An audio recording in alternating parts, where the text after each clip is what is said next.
Hey guys, it's DJ Bo here, and I wanted to just take a minute, or maybe 10, to talk about Brian S. Red's video about hackers and bottom feeders. I got all this scripted out here, so please bear with me as I follow along with my notes.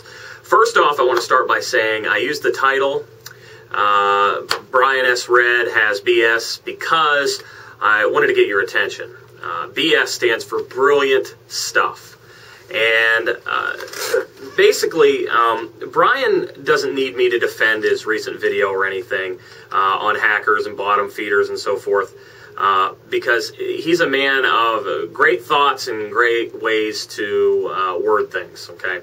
But I did want to do a small video response on that video, as well as some other thoughts on some different stuff. But one, I think Brian really hit the nail on the head with that video, and I hear about it more and more in our area here in Northwest Pennsylvania, Pittsburgh, Erie, Youngstown. I hear about it all the time, where kids and even adults are buying poor equipment, they're downloading entire music libraries or karaoke collections, promoting themselves as the best in the area, and then undercutting us, the professionals.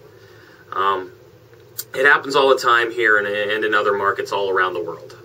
Our job, I feel, is to educate those brides and potential clients when it comes to those type of hacks and bottom feeder type DJs. But to do it in a very professional manner. Just like Brian said, you know, I encourage new DJs that are starting up businesses, but to say that after 2 or 3 years that you've been in the business that you're a professional and the #1 DJ service in your area is just flat out BS. Not brilliant stuff, BS. You know what I'm talking about. It's not true. Personally, I learned the ropes from 3 or 4 of my area's top DJ company owners for about 2 or 3 years before I even did my first wedding reception. And then most recently, I had a few of my DJ partners and myself learn some new tricks of the trade from a friend from Pittsburgh. His name's Eric. He's, I'm sure, watching this right now. He knows who he is. And he's built a great company in Pittsburgh.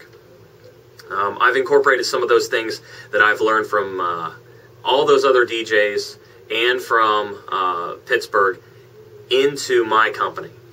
And in no way am I saying that you should do exactly what the other DJs in your market or competition in your market is doing. I'm not saying that. But you should learn from those DJs. Tweak what they do for you to be who you are and represent how your company is and what it does and so forth. Being a DJ is almost like being a comedian. That comedian is expected to make everybody laugh. Well, the DJ is expected to make everyone have fun and do it flawlessly. If that comedian doesn't do his job well, of course, what's going to happen? He's going to be heckled, booed off the stage. If the DJ doesn't live up to his end of the deal, he may be booed, but the difference between the DJ and the comedian is the DJ is in front of a full house of potential clients. I will never forget a gig about a little over 9 years ago where I was booed at a high school dance. I learned very quickly from that experience that learning, practice, and understanding what these kids' lifestyles are and trying to live their lifestyle to a certain degree was extremely, extremely important. I did another gig at that school about 3 months later after that one, and the kids absolutely loved my performance. This is no joke. I'm not trying to blow smoke up my butt. They loved the performance. And I do about 1 or 2 gigs at that school now every year since then. And then I later started the under 21 teen dance parties on Sunday nights at our local Conneaut Lake Park, because the kids wanted more of that type of performance throughout summer and to be able to see their friends. So I decided to start those, and they're still going today, almost 10 years later. So I think that, everyone that is watching Brian's latest video on hacks and bottom feeders needs to understand that he's not making this stuff up, okay? It's just real life. It's a real problem, and he's giving the facts as he sees it. And as he talks to other DJs about it and other professionals in the industry. So kudos to Brian for that video. Now some just quick other stuff that I wanted to kind of hit on real quick. I'd like to just take a minute to highlight a DJ that is from the Pensacola, Florida area. He has no idea that I'm doing this, but his name is Stacey Noles of SNDJ Entertainment. I've been watching Stacey's videos now for a while, and I wanted to encourage all of my subscribers to go subscribe to his channel, and I will put his info over in the sidebar. But his latest two videos, I think, are the absolute best. He had some videos on tips for brides and grooms and myths and truths about mobile DJs. I think that are extremely awesome videos. You need to go watch those. And like I said, I'll put a link to his channel in the sidebar.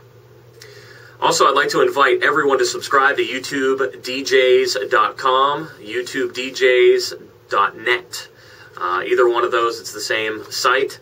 DJ Josh did a great job of getting that site back up, and there's some really great forums and so forth on there that I think that if you feel as though you're part of the YouTube DJ community and you'd like to be a part of YouTubeDJs.com or .net, please go subscribe.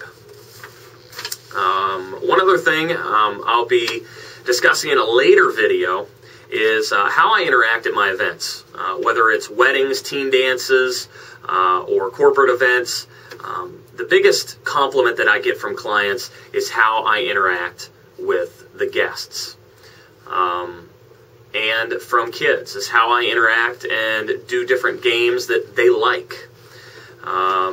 Or make it seem like I'm going to do something that's extremely boring or lame, and then make it into something that is totally awesome.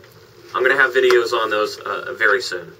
Also, I'd like to just take a minute to say thank you to DJ Josh, too, for introducing me into the YouTube DJ community. It's truly a bunch of great people, great ideas, sometimes harsh, sometimes, good comments, sometimes harsh comments, but nevertheless, things to make you think about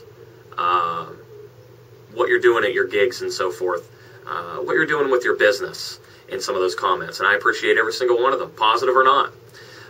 While I don't have 10,000 subscribers like Brian does, which congratulations on that, I've been growing slowly, and there's a lot of other people out there that have way more subscribers than I do, but the true thing about my subscribers is that they're watching. All of my subscribers are watching at least 99% of the videos that I put up, and I appreciate that. So in wrapping up this video, I just want to say it's time for a new catchphrase, too, by the way. While I absolutely, positively love practice and enjoy, what would you like to be the new catchphrase of 2010? Leave your comments and so forth below, and what you would like 2010's catchphrase to be. All right? Thanks for watching. Practice and enjoy.